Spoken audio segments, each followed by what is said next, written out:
Good morning and welcome to this short video introduction to my recent animation Gedankenarchiv. In this video I want to shortly talk about the story, go into detail a little bit about the process and some of the tools that I used to create this animation. To start things off, I will first talk about the main idea behind the story, as well as about the initial sketch and the rough plan how the animation should work. From there I will go into the process and the first step, which was creating a 3D mock-up scene in the program Blender, following up with the initial color mood setting and how I got inspiration from movies from certain directors like, for example, Wes Anderson. After that we will go into detail about the translation from my already established 2D characters into the 3D world. Then talk shortly a little bit about sound design, which I'm not proficient in, but is still really important to me since this adds another layer of depth to like a whole animation. After that I will go into the more manual 2D approach of introducing hand-painted glitches, which is kind of like a callback to one of my favorite movies and directors, Spider-Verse and Alberto Miego. And then talk about some of the hidden details and textures that I made by hand, which are a key element in my style in general. So without further ado, let's crack right straight into the first step. So the first step with every artwork that I create, whether it be an illustration or animation, is to get down a quick and initial sketch of the main idea. These sketches don't need to be super detailed, it is more about conveying the feeling and bringing down the idea you have in your mind. And sometimes these sketches don't even show the final result. So in this case I made two sketches because I knew it will be a two-staged illustration animation. And the first sketch is this guy sitting at the desk, completely surrounded by a lot of threads, artwork, sketches, thrown away ideas, kind of showing this inner struggle of trying to fill the blank canvas and get his position in the world of being an artist. And the second sketch shows this claustrophobic environment of these cubes of people working on endless paperwork, and everyone looks the same, does the same task and asks themselves what the hell they're actually doing with their life. And you have this central character in the middle which always sees them working on their stuff and doesn't give them any slack. At this stage it's not always 100% clear to me what the final message will be I want to actually bring to people with this animation or with the project in general. So in this case it started off with this contrast between being your own boss or being part of this huge corporate world, both worlds coming with their pros and cons. The process and while working on it I noticed, okay, I want to give it a deeper meaning. Of course this is already interesting topic, but I wanted to give it this deeper meaning of like, what is my part in this whole scenario. For me it was important to also go into detail about some of the trauma and panic, anxiety I had being in both of the worlds and trying to find out for myself where these problems actually come from and why they always show in such environments instead of being at home and not working. So as you can see, working on such animations is not only me just making a cool looking animation project or trying to bring over a funny idea. It is also a process for me to kind of work out past problems and experiences. So after all that and having all these things in mind, I was trying to figure out, okay, with these two sketches I have, with these ideas I just talked about, how could I basically wrap this inside of my project Magidelik, and how would they create a space to process past traumas and such memories. And the idea of an archive, in German Archiv, came to mind. So I would store my memories in an archive called Gedankenarchiv, and instead of making a proper building for it, the idea was to, since the trauma happened, it was a quick coping mechanism to build this space inside of your mind to lock away pains and memories you don't want to think about. But this will, of course, lead to future problems because this archive was built in a haste and will probably start to leak out some of these problems the moment it gets under stress, such as a building. If you don't build a good foundation, a lot of stress on a building or on a structure will start showing and will break down at some point. So after all that, I figured, okay, how would the Gedankenarchiv basically look inside of my mind?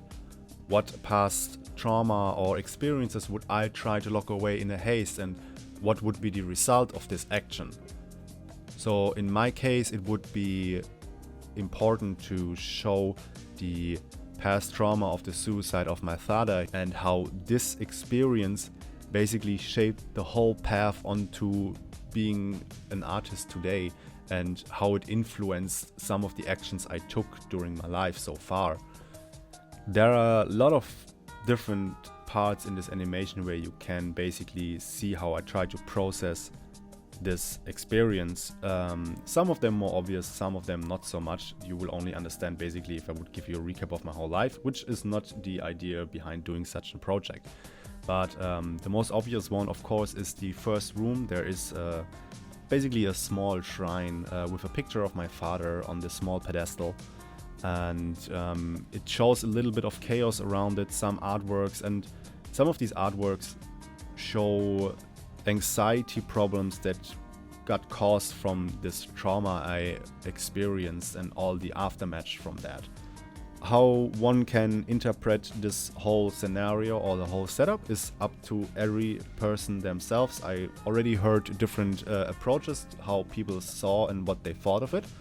I have my own interpretation, but I think at this point it is important that I don't spoil too much how I see it, because it's more interesting to see how other people interpret this whole scenario.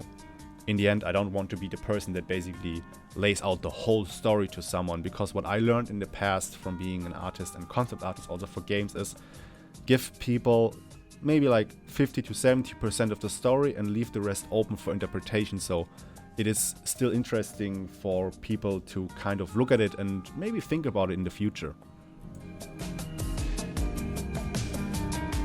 So now that I had figured out the story, the main idea, some of the aspects of how the animation should work, and most importantly for me, the key visuals, because this is now the part where we get to the nitbits, it was time for me to sketch out the scene in 3D and get a feeling how everything might come together.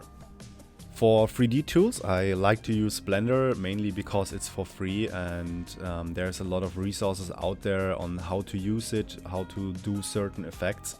So this is perfect for this case, and I use it for I think around 5 years already. So I was kind of proficient enough to get the idea done in this tool without having too many of problems. So I started with blocking out the 2 rooms I wanted to have and that I sketched out in the main sketch.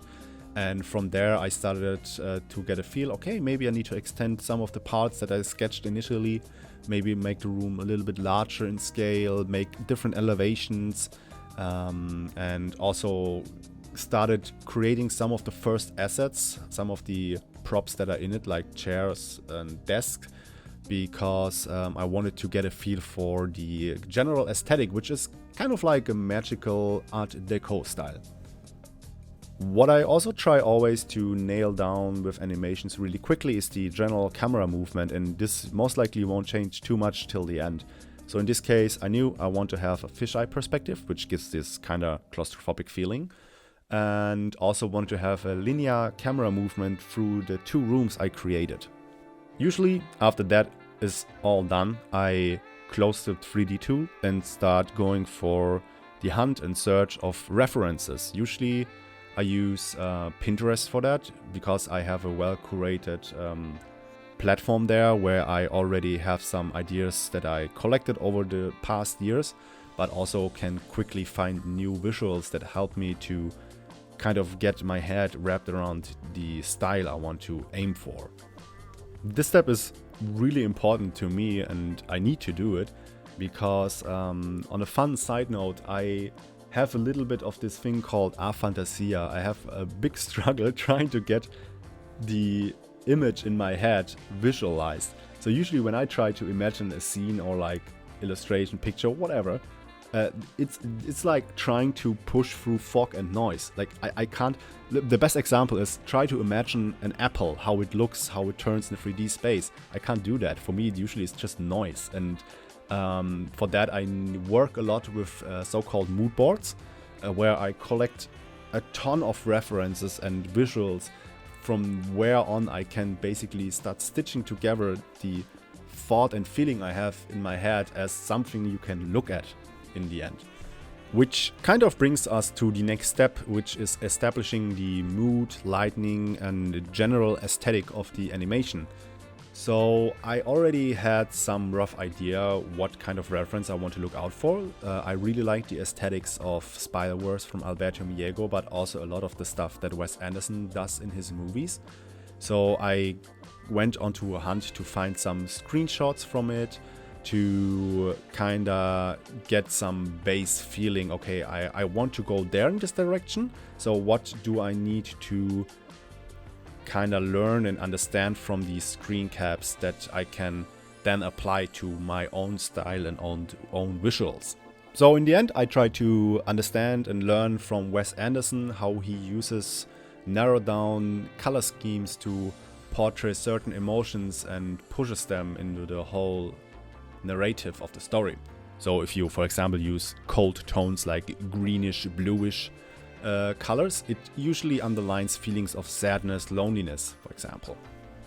Since this animation features like two really strong color schemes, I needed to make sure that I incorporate some of the key colors in each scenario. So if we are starting out in the blue room, we use as a spot color some red, more warm tones for important aspects of the scene, while being in the red room, which is the huge office area, I gradually introduced some blue colors for stuff that should be put into focus. So with all that learned and in mind, I went back into Blender with my mood board and general color scheme I narrowed down, and started putting down lights, which is really easy to do in Blender and already gives a good feeling what you will see in the end, without even having like super complex 3D models or textures in it. It's just like this main block out with colors, and it already works really well to get a feeling for it.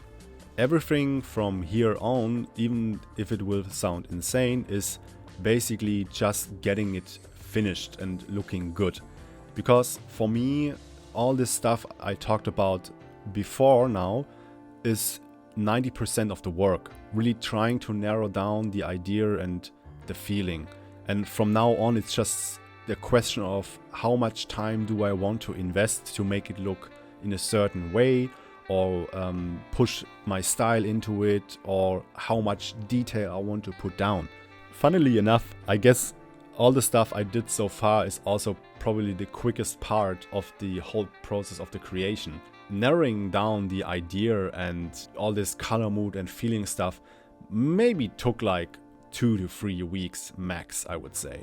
All the stuff that came afterwards was just me trying to get everything together in a way that I feel really happy to put it out to everyone to look at. So let's say all the modeling, all the texturing took probably from November to March. And I already knew this will take a lot of time because I already set some goals for myself for this project. I wanted to make an animation that is better than the last big project I made in this style, which was Grenzallee. So my goal was, okay, I want to translate some of the 2D characters I have in some of my previous illustrations from the project Magidelik. I want to have them as 3D characters. Of course, I'm not a proficient 3D sculptor and not proficient in texturing 3D models, but I have my certain ways of trying to get stuff done for the needs I have. So I knew, for example, I'm good enough in 3D to do kit bashing, which is using certain licensed and bought 3D assets from other artists and building something new from that. So I bought assets for suits and some base character models, and I used them and modified them in a way that they give a similar feel to the 2D characters I have. Some elements though I was sure I want to model myself, and these were, for example, the helmets all these guys have on their head. This is just this certain visual, you can't buy that, of course, so I have to do it myself. And with the knowledge I have in 3D, it was good enough to do. Of course, probably if you're like a professional in doing 3D work, you will for sure notice that some of that stuff will fall apart the moment you turn the camera a little bit too much or use the character in certain ways. But for what I had in mind, what I want to show, I knew this will be probably good enough, but if I want to use it for further cases, like for example Unreal Engine and doing some interactive game stuff, this would never work. But for animation, it is good enough. With these characters then kind of bashed together with whatever I could get my hands on, I also got to the next problem, which is called texturing and UV mapping. Usually what you do is, if you have a 3D model, you lay it out as a UV map, which is like the 3D model in a 2D space. And on there you can apply certain textures, draw on top of it, which there are good programs for example Substance Painter, but because I was in a hurry and I didn't want to start learning a new program and I already knew another painting program, I was like, hey, why not make it super complicated and use these UV texture maps, send them to my iPad and start painting on them in the program I know how to use, which is called Procreate.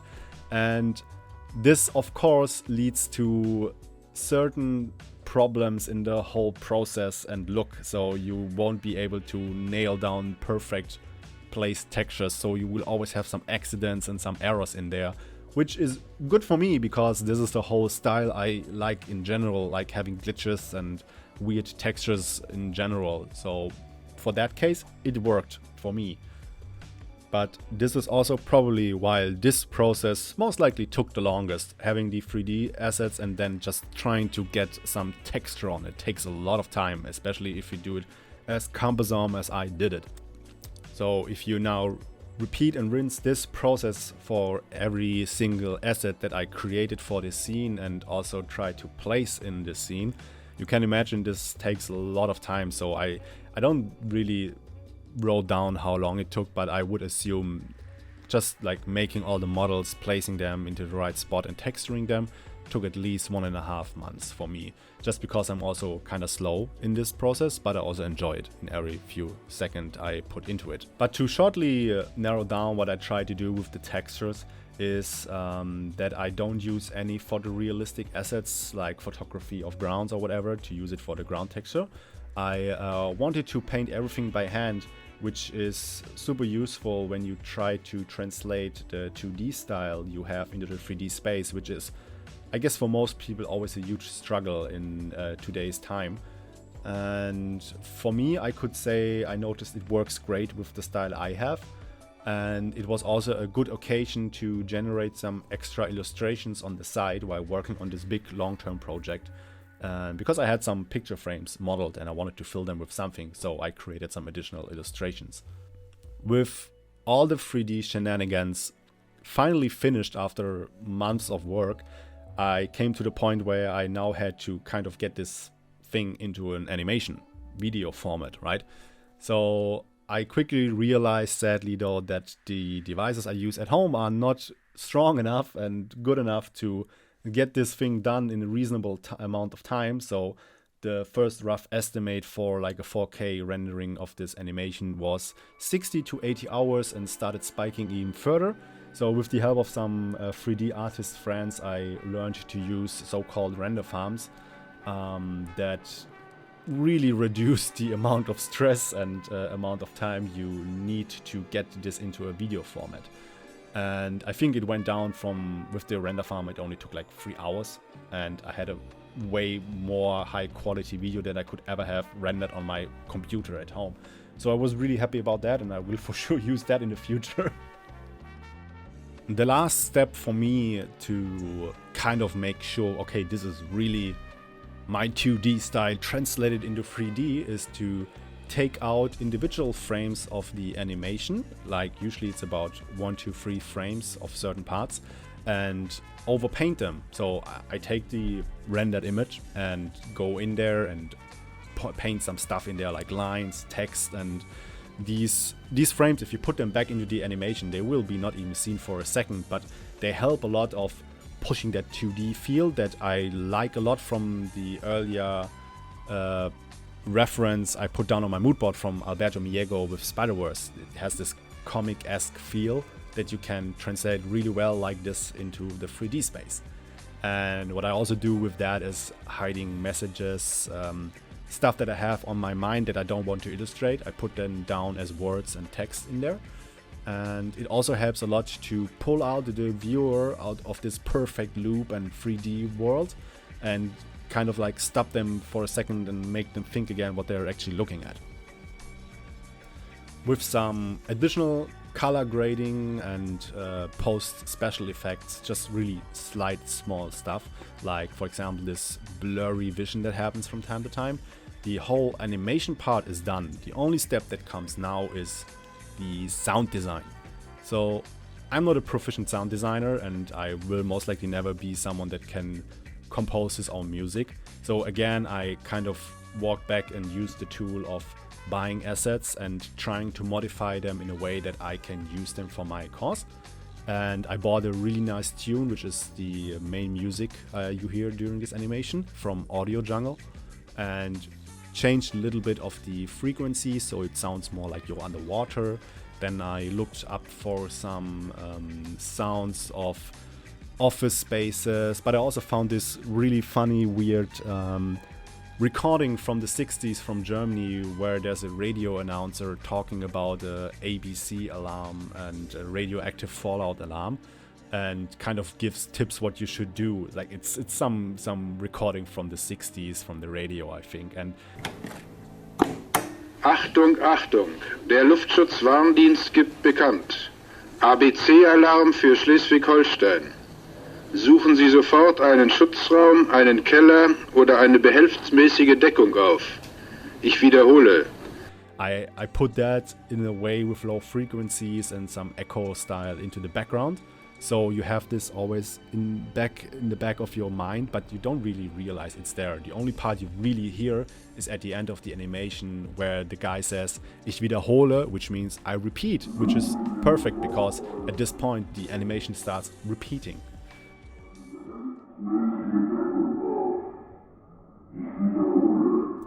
And that then wraps up the work on this animation. As a final step, I usually like to just take this final video I rendered out then with the sound and take a look at it on various devices like a phone, laptop and TV screen, just to make sure that the colors work everywhere kinda similar.